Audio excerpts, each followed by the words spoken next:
Yeah, Asia Mahara here again. In this video, I just want to talk a little bit about helping people understand something about BPD that's pretty crucial. So, there's no scientific or psychiatric evidence that borderline personality disorder is genetic. There is no evidence that borderline personality disorder is coming from the head, like biologically speaking. The pseudoscience of psychiatry might be trying to forward that right now, might be working on that, but they've been working on it since the 90s, really, in what was called the decade of the brain, and not so successfully, really, if you pay attention to what they're actually saying and what it can't prove. So my point here is, you need to be careful when you're listening to people on any topic, right? I'm not the arbiter of YouTube or the world or anything like that. But, BPD isn't, sparks going up in people's heads in crossed wires. And people, when they have BPD and why and how they get to the splitting and the devaluation split. So it's not because in their heads, there's this like chemical reward somewhere in the brain, like literally hardwired in there. And there's this chemical reward that they get that brings about relief or something. So that's why they split you, because their brain made them do it? No. And none of this, sparking things going off and wires being crossed up here, and that's why the borderline does A, B, C, or D. It's not accurate. So it is triggered, dysregulated emotions that rise, and the triggers lie within the people of BPD. They're within them internally because people with BPD, because of their childhoods, right? In 75% of cases with adverse childhood experience, and 25% perceived abandonment, which becomes as real to the perceiver as it is for the person that actually experienced it. Because maybe the perceiver experienced it in like a hypersensitive way, but it wasn't really abandonment. But the thing is, it's not up here in the hardware. It's not the brain makes them do this, the brain makes them do that. Because, if you want to put that argument forward, as many on YouTube and blogs and on the internet do, well, if you put that argument forward, there's no evidence of that. And a humanistic or just a deeper understanding of borderline personality and knowing more about it just from a factual clinical point of view, or having read, a lot about it beyond just Google articles or whatever, blogs,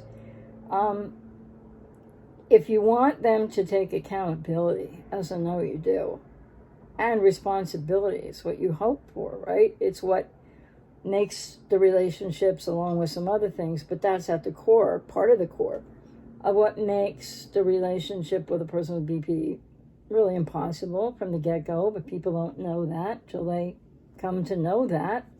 And even when you know that, you struggle with that. But the thing is, you can say whatever you want, right? You can think whatever you want. But here's the false equivalency and the logical fallacy that, people with BPD have just sparks going off in their head and wires cross. Then when they split and devalue you, there's this chemical thing that happens in the brain that rewards them or something. No, because if you think that way, then why would you expect to hold them to accountability if their brain was making them do it? With all this like chemical sparking stuff. It's not the way the brain works. It says nothing about, neurology, neuropsychology. It says nothing about the aspect of neurons and what creates thoughts, and how neurons travel down neural pathways, and what all is involved in that, how they cross the synapses, and all of these different things, okay? So, and the fact is, even for people with BPD, or anyone else affected to a lesser degree, or people in relationships for long periods of time in their adult life, no matter what's happened in your childhood, with somebody with BPD or a narcissist, and you're being treated horribly, and you're stressed, and you're constantly stressed, it can impact your brain. It can shrink the hippocampus, and I forget exactly what, but it compromises the functioning of the amygdala. And is there some of that going on in BPD? Well, there might be. But here's the good news on both fronts. That getting into a healing recovery journey and doing the work in therapy creates neuroplasticity. And so the brain can change itself. Like that book by Dr. Norman Doidge, fellow Canadian of mine, a good Canuck is all I'm saying. The Brain That Changes Itself is a book that he wrote. And there's so many other books out there, but neuroplasticity is real. Neuroplasticity has evidence-based studies. And I know in my own life, which I won't go into here, in my recovery from BPD when I recovered fully and beyond, the changes on a the physiological changes that were neuroplasticity in part in changes that were made in my brain. Because you see, if we start to create a new thought, we start to create a new neural pathway. So it's really important that, I have to be like, I'm not a biologist, I'm not a neurologist, but to understand is to make a statement like, well, people with BPD can't help what they're doing, or what causes their dysregulation, or for them to change, or for them to split you is sparking things going off in the brain and wires cross. I mean, or the other idea of, this like little chemical thing happens, and when they devalue you, they get this like sort of, neurochemical kind of reward. No, it's not like that at all. It's very much emotion driven. And if you believe anybody forwarding any kind of argument about it's the brain and things sparking, wires crossing, etc., or anything like that, then I would put to you that you don't have any reason to then think, if the brain is making them do it, that they should be accountable or responsible for that. But guess what?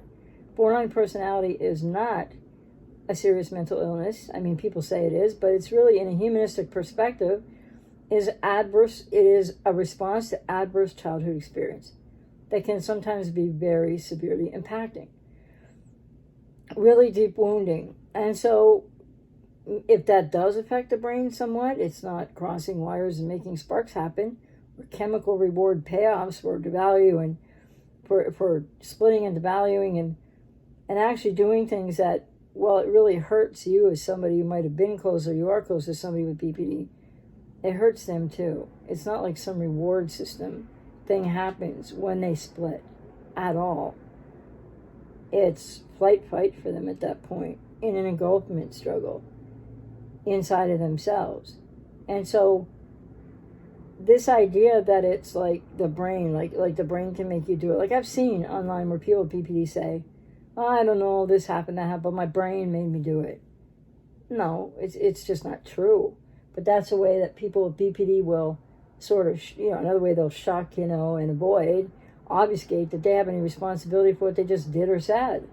So that's not true. But if you look at it this way, or hear it this way, or believe it from somebody saying it or writing it about it that way, or even a person with BPD saying, well, my brain made me do it, or whatever the case, then you're going to put yourself into a false equivalency, logical fallacy, sort of like a straw man, if you will, situation or argument wherein you expect this person can take accountability and responsibility, and why don't they learn how to do that?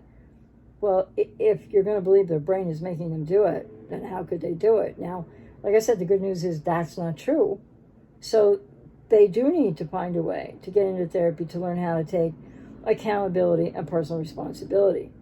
But so I just think I've seen this forwarded over time on the internet for years and years in different ways, different language, different iterations. And it's just not the case. And I guess psychiatry would have people believe that maybe they've established that, or they think that, and that's what all this medication's about. But again, let me just reiterate, don't just take my word for it here.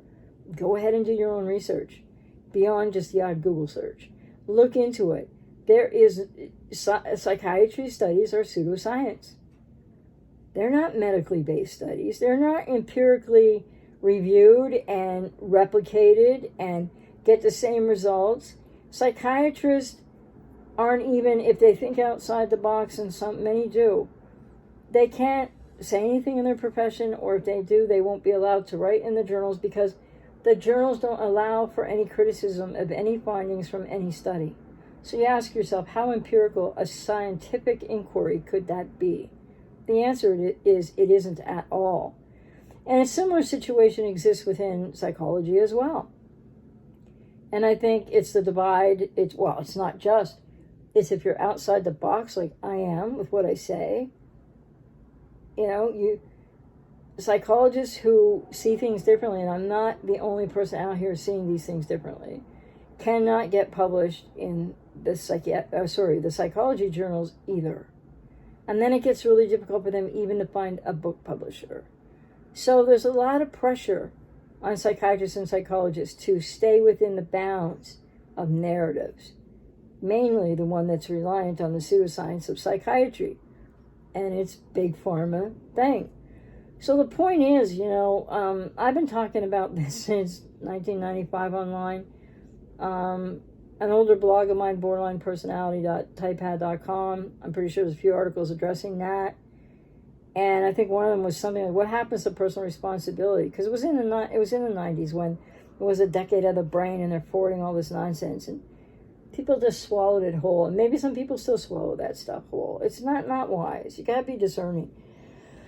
So the point is, I'm not saying that people with BPD, if somebody has Parkinson's or they have MS or they have something else, maybe, I don't know if that's a good example, but if they have Parkinson's or they have tardic dyskinesia, I'm not saying it right, something that happens to a lot of people from long-term effects from psychiatric meds that psychiatrists don't even tell them about it, tardic dyskinesia, I think it's called. Well, if they have that, those are neurological things. They are really coming, just like I have Tourette syndrome. Okay, so it's pretty much a neurological thing, and it is coming from my brain. And I can't change that. I mean, and they would want to put a person on a ton of meds for that, but that's something that, I don't choose to do because luckily I'm not severely impacted by it, as many other people are. But so if it's Tourette syndrome or it's Parkinson's or some, tardive dyskinesia or other things that are neurological, then yes, you're looking at something that is medically happening on a brain level. But that's not borderline personality. And I don't think it ever will be proven or whatever. But right now, to say that at all is a speculative argument based in pseudoscience with no evidentiary fact. And that's a fact, Jack. So it's important that you realize, so yes, it does make sense to try to hold somebody with BPD. Well, not try to hold them accountable for their behavior. They need to learn, they need to go to therapy to learn how to be accountable for their behavior, actions, words, etc. And how to be personally responsible. But you can't. You won't have any luck with this. You can't get them, you can't hold them accountable. Because if you do try to hold them accountable, you're just going to get into, like I've talked about before, one of those Jade-type arguments, conversations, fights, where you end up justifying, arguing, defending, explaining, and it'll be 6 topics over to the left because of the defense of the person with BPD. Well, I don't know if you tried that with a narcissist, but the point is, these are not things coming hardwired from the brain at all. They're not neurological. They are psychological. And then I don't even think in BPD it's pathological, because it is in the human condition as a response to adverse childhood experience. It was what helped people survive the arrested emotional development of BPD, the rising of the false self and what all that entails. And so that was what they needed to survive. Primitive, infantile, narcissistic defenses that then become super maladaptive as one gets into their teen years, late teens, into early adulthood and beyond. Now, really super maladaptive, and is why relationships with people with BPD, unless until really almost fully recovered, really is what I got to say to you. It's just based on all the work I do with clients, etc., and where people are at. So the untreated borderline, or the borderline who's had a year of DBT therapy, it's not a recovery modality. So what you need to keep in mind is you can't change this person. Okay, so you probably heard that 1,000 times, not only from me, but other people that you watch on YouTube. But with that, you also have to realize that you can't hold them accountable if they don't know how to be accountable. If they don't know how to take personal responsibility because they don't know who they are. They don't know who they are. They don't have self-reference or that self-cohesion. how are they going to take personal responsibility? Because there's nothing personal happening inside of them in that sort of way of putting it. I'm not saying that you should stay with somebody who's hurting you really badly and keep hoping that you can help them learn how to be responsible and accountable. Keep hoping that every time you mention this, that, and the other, you try to get them to watch this video or that video or read this book or look at this book or just hear you about what just happened or hear you about what happened last Tuesday, a week ago Tuesday or whatever, and they aren't going to hear you. They're going to defend against it. It's going to trigger them to emotional dysregulation. They'll be triggered. You don't trigger them. And then they're going to just defend. And it's a repetition compulsion, dissociative, often re-experiencing of something from the past that is totally unresolved where they lost the self. And then you're going to get all this thrown out at you. And it really only will just make whatever they just did and whatever happened, as abhorrent as that might be to you, you're not gonna, but when you try to hold them accountable and responsible, they're going to blow it all up to escalate it and up the ante endlessly to the point where you will never get your point across. And you will end up in not only fog just in terms of confusion, but you will end up in fear, obligation, and guilt, and you will end up in a jade, justify, argue, defend, explain situation when that's all their defense that puts you on the back foot like that, when you were really the person going, hey, this has happened, that happened, why, and they're not going to have any of it. So this idea that you can somehow hold them accountable or get them to see personal responsibility or even tell them that they have BPD or whatever, it's codependent denial of what really is. It's denial. It's false hope. It's you still trying to rescue other in the externalization of codependent relational patterns so you don't have to deal with yourself. And it's compelling. And it's happening because you really do need to know yourself more. And that won't be without pain, that process. But it is a very rewarding one. And so people that are with people with BPD, and, if you're getting those Hoover letters, texts, maybe in person, and they're crying, and they're bawling, and they're apologizing, and I'll change, but I understand this now, and I understand that now. It's compelling, and I'm not saying that's all manipulation from everybody with BPD, but what you need to know is you need to stay no contact, or get more no contact, and they're allowed to have a way to get hoovering you that way. Don't take them back. Change takes years. You're going to go around the same cycle, around the same cycle, around the same cycle, and you're going to get more hurt. And don't forget, this is not only impacting you emotionally, spiritually, psychologically, but it could be well impacting your physical health and impacting you physiologically as well. The stress of it all, how much you hurt, and how little ever gets heard and nothing ever gets worked out. So BPD is not some sparky thing happening in the brain where wires cross when anything with them happens. And there is no chemical payoff, here in the brain when they go from, idealizing, or maybe not idealizing, but base and sort of semi-okay relating for a bit, to splitting in the devaluation split. There's no chemical payoff in the brain for that. There is only their fight response to engulfment and what really is the anxiety of the death instinct, which is way deeper in understanding of BPD and what people are actually dealing with. It has nothing to do with biology, although ironically enough, in infancy and early childhood, people with BPD do experience this death instinct and the anxiety thereof because they are mounting biologically protective responses to what is threatening their survival. And it might not be literally threatening their physical survival, but an infant has no way to rationalize, to think, to reason.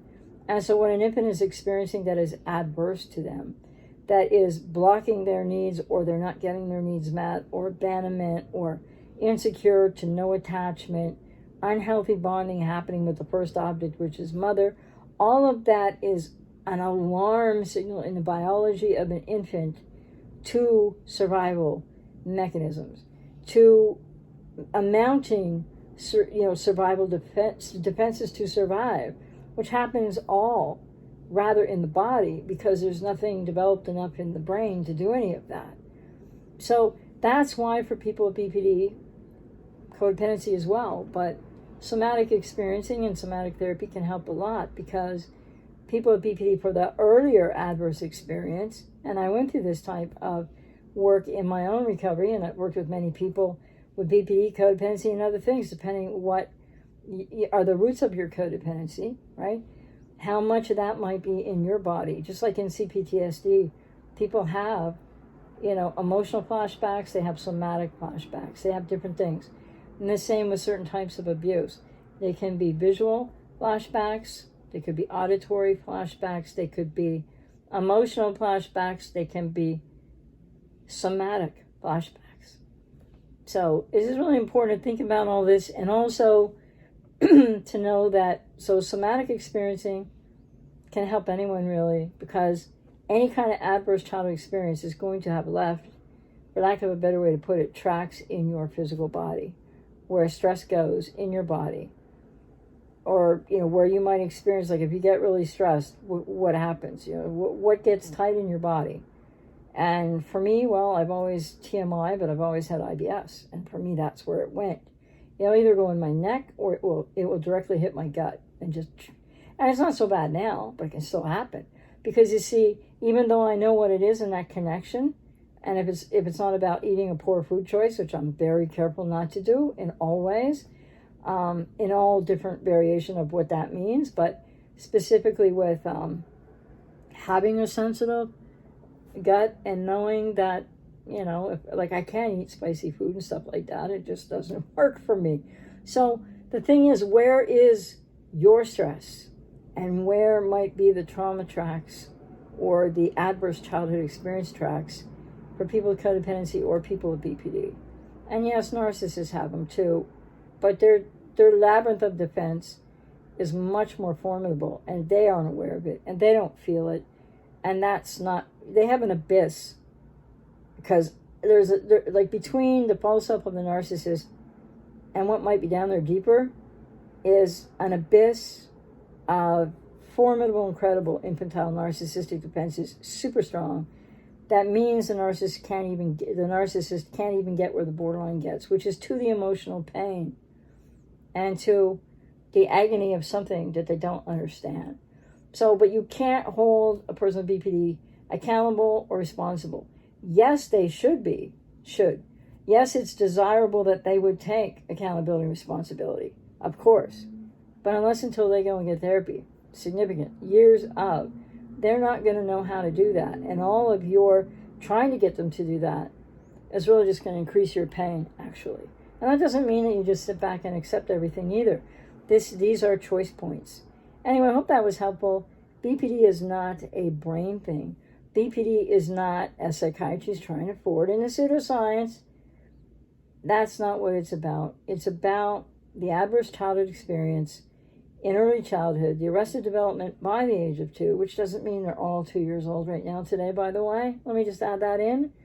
But it is impacting in that the otherwise psychologically burgeoning authentic self ceases to be with the emotional arrest in development, and then the false self rises. And if you're interested in more on that, I have an ebook at ajmahari.com, The Shadows and Echoes of Self, the False Self in Borderline Personality. But these are repetition compulsions and maladaptive coping relational patterns that don't work in adulthood in people with BPD. And so people with codependency also have their own now, relational patterns that help you survive in childhood, but now are different than those with BPD. But they may overlap, but they're not as entrenched or as deep. Now you have the codependent relational patterns that you need to change, which is not the same as what people with BPD need to change, but there are parallels there. I hope that was helpful. Take care.